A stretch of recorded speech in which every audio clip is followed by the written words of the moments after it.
Hello viewers, welcome to my channel ITJ Olympiads and AP Physics with Ambarish.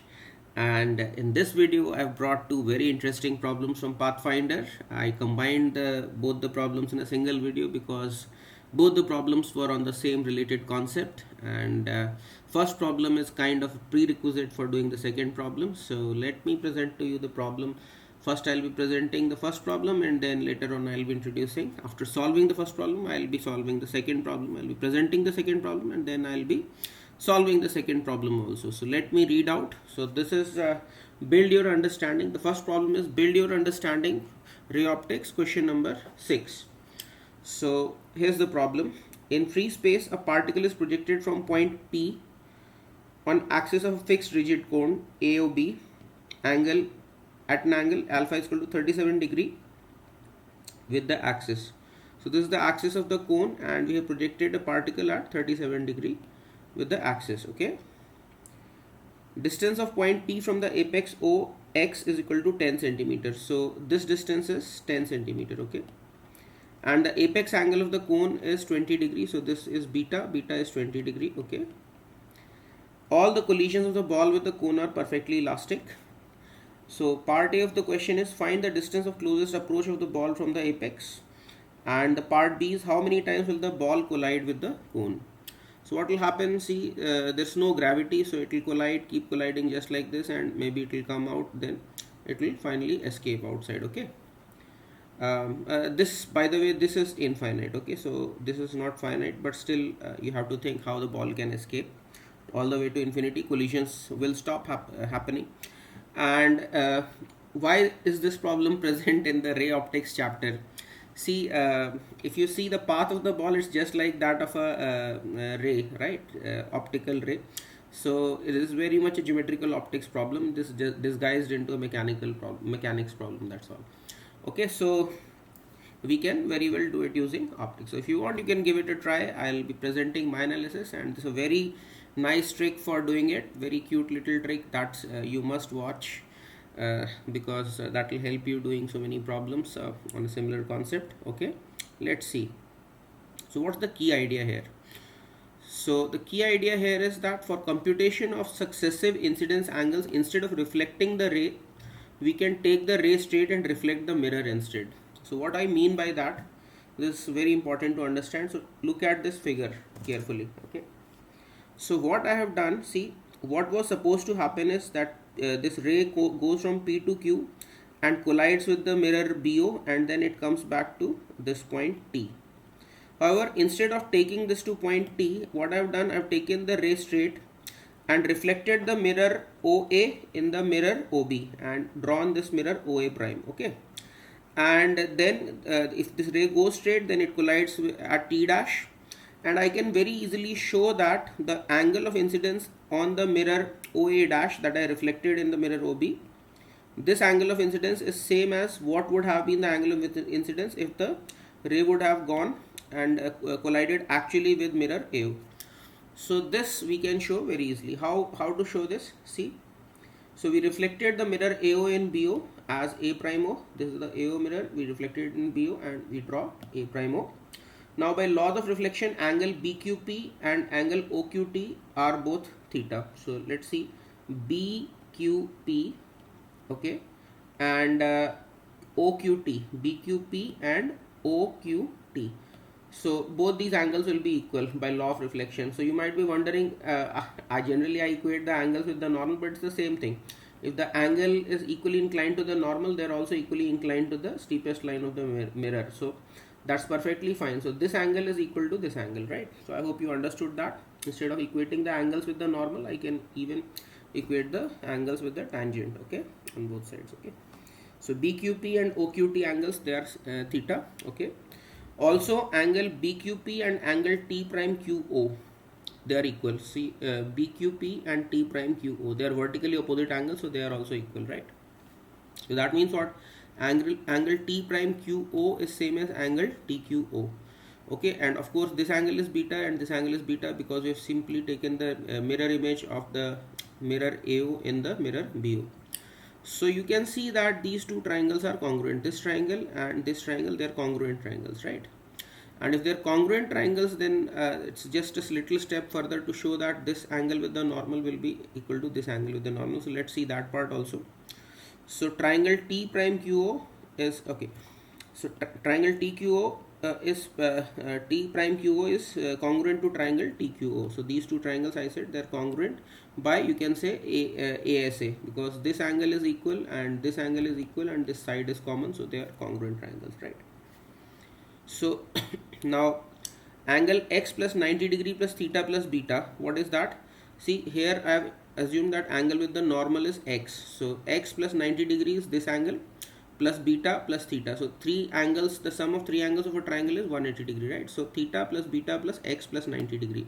That should also be equal to theta plus beta plus y plus 90 degree, okay? And that gives me x equal to y. So incidence, okay? So incidence angle is same for the straight ray on reflected mirror as reflected ray on the original mirror. So I have shown that instead of finding the reflected ray and finding its incidence angle on the original mirror itself, I can reflect the mirror and I can take the angle of incidence on the reflected mirror. So for the purpose of calculation, both the things are equivalent. Now this thing we can carry it to further steps.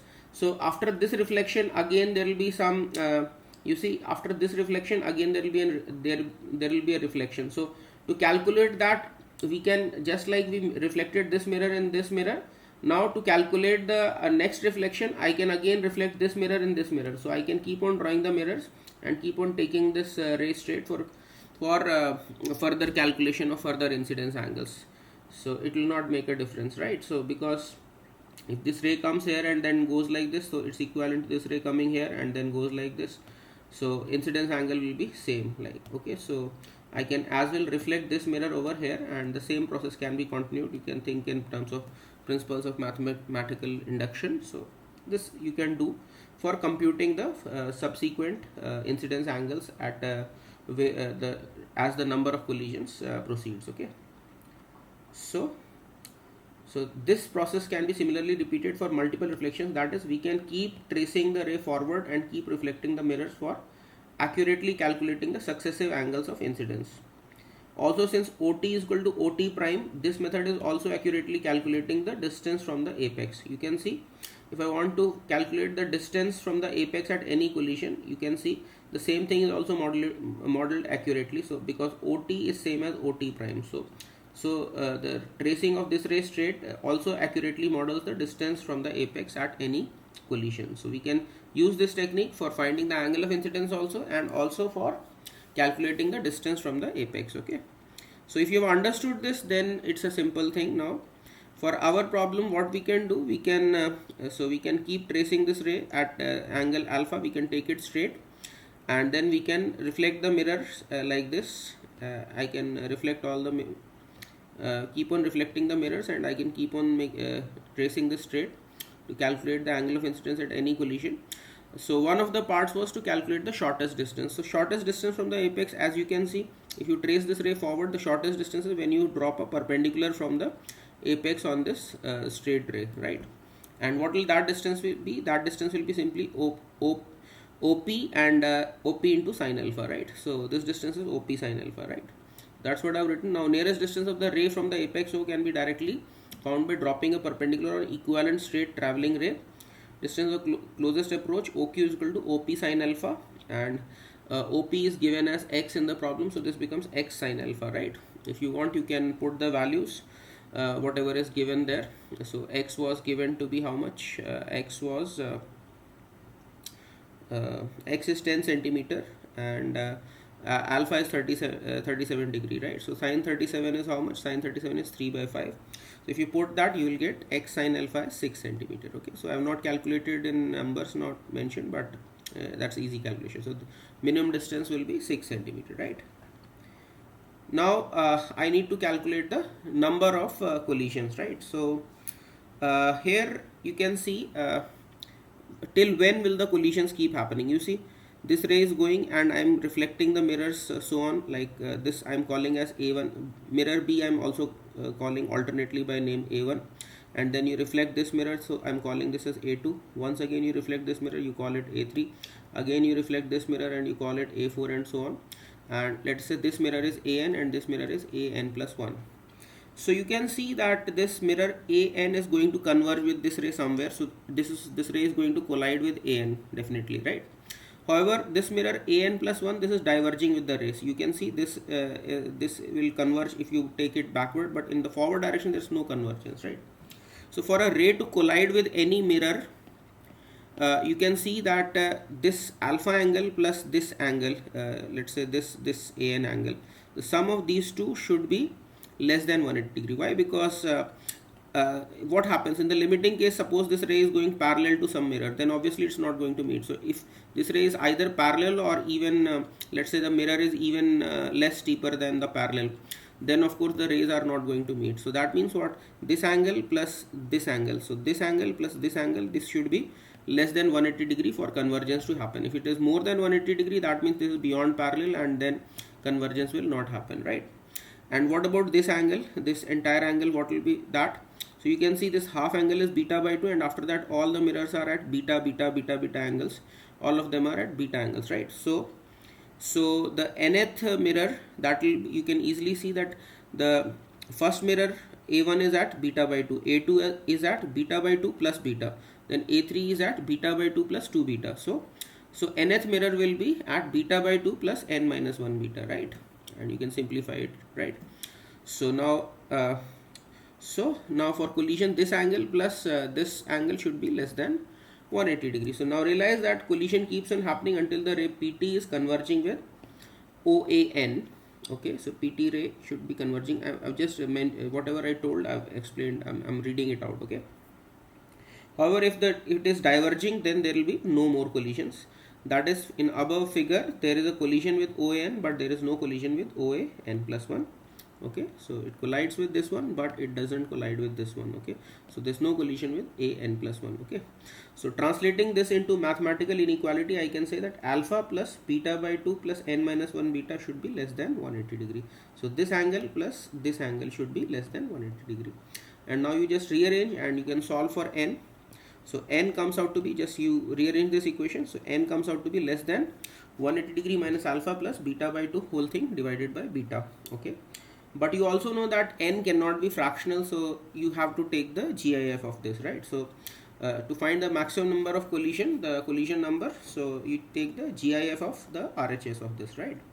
So that's what I've written. So but since n must be an integer, we must take the GIF of the above inequality constraint, that is n is equal to GIF of 2 pi minus 2 alpha plus beta divided by 2 beta.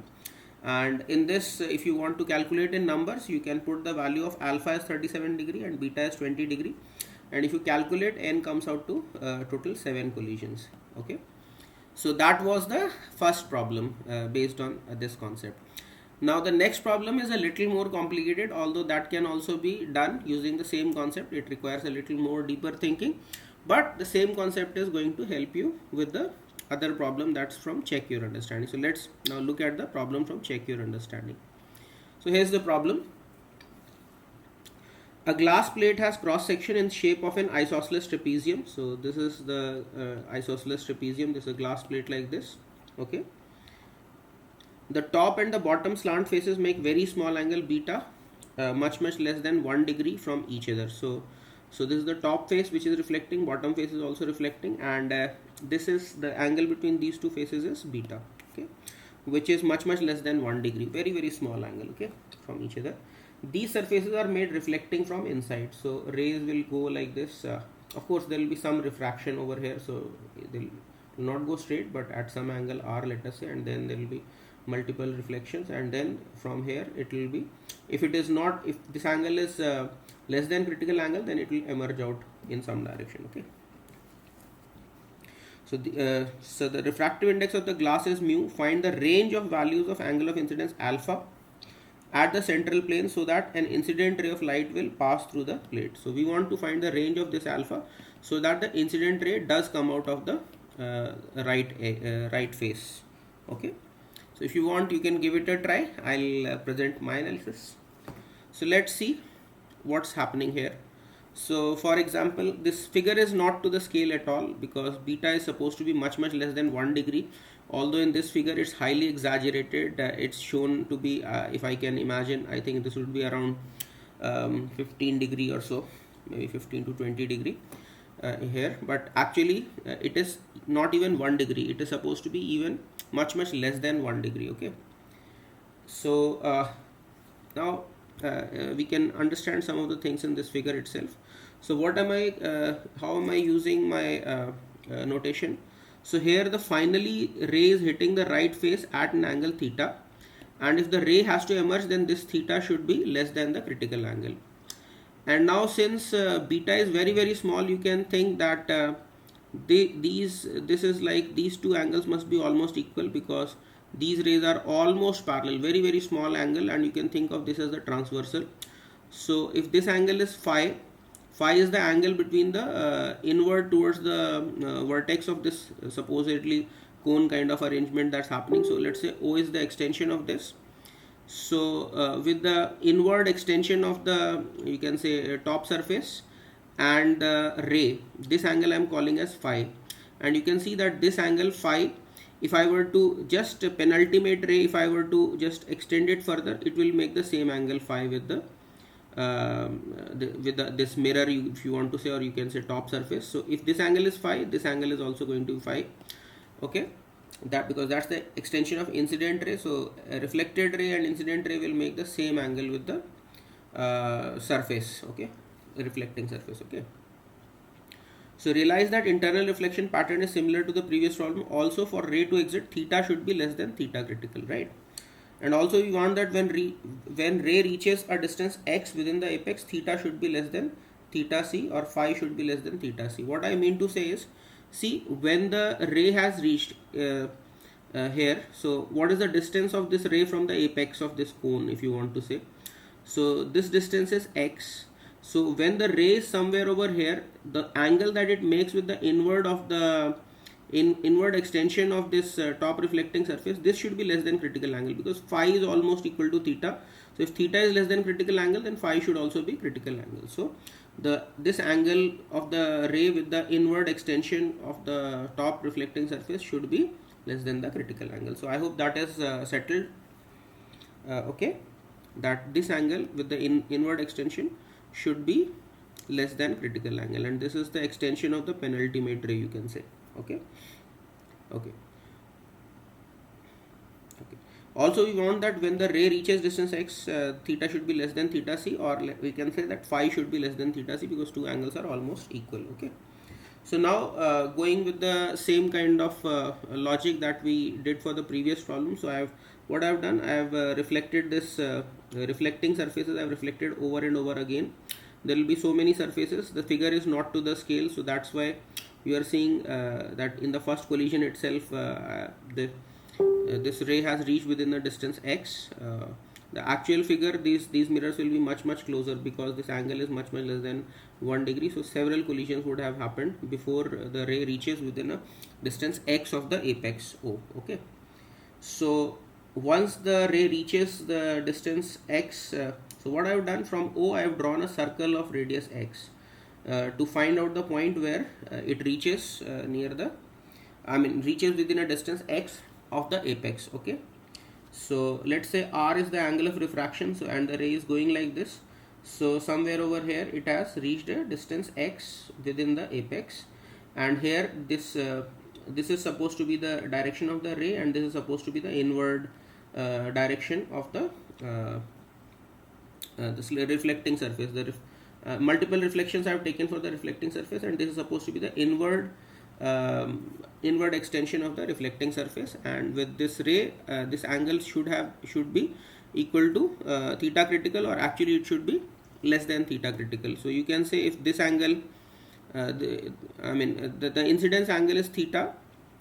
In fact, if this angle is theta, so then this angle is also, instead of theta critical, let's call it theta, but this theta should be less than the critical angle. Okay, so that's what I've written. So figure is not to the scale. For beta is equal to 1 degree, there will be several more collisions, but here in the figure I am showing that it's meeting the circle at the first collision itself. Okay, because the figure is not to the scale. Now I can apply sine rule to the triangle OPQ. So this is my triangle OPQ, and this OQ is x and OP is x plus L. Okay, so you know that the side divided by sine of the opposite angle is same for all the sides. Okay, so L plus x, this distance is L plus x divided by sine of this angle. So this is 180 minus 5 and sine of 180 minus 5 is same as sine phi. So L plus x upon sine phi is equal to x divided by sine of r. So sine of this angle. So x upon sine r. So that gives you sine r is equal to x upon L plus x into sine phi, right? So but phi is less than theta critical, so we can say that sine r is less than this, and instead of sine phi I have put theta critical and put an inequality over here because sine is a decreasing function, right? So sine r is less than x upon L plus x into sine theta critical. This is now sine theta critical is 1 by mu, so this is x upon L plus x into 1 by mu, right? Or I can take mu over there and I can write mu sine r is less than x upon L plus x. But you know that mu sine r is what? See, sine alpha. So 1 sine alpha is equal to mu sine r, right? Snell's law.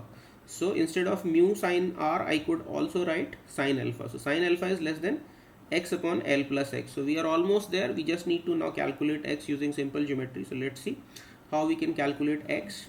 So I've numbered this, named this P and named this point W, and this point is O. And here you can see tan of beta by 2. So this angle is beta by 2. So tan of beta by 2 is d by 2 divided by L plus x, right? So d by 2 divided by L plus x is this. And tan beta by 2, because beta is very very small, you can say this is almost equal to beta by 2. Okay, and if you solve this equation for x, you get x is equal to d upon beta minus L. Okay, now let's call this as equation 4. So once I have x, I can just substitute the value of x in equation number 3 or inequality 3. So we just put the value of x.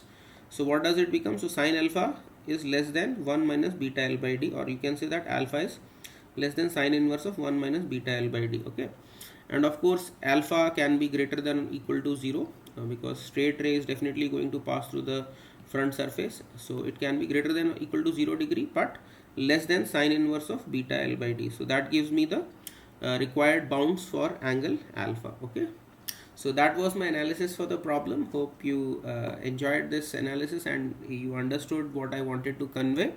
If you have not understood it properly, especially the second problem, I would request you to go over the second problem again and pause the video to think what I am saying, and until you absorb it, don't start playing again. Okay, so you hear what I've said and you pause and you think, and once that's settled in your mind, then only go to the next step. Okay, so so if you found my video useful, if this helped you a bit, please do consider giving it a thumbs up, and please do share this video with your friends as much as possible through WhatsApp, Discord, Telegram, or whatever medium you might be using for networking with them.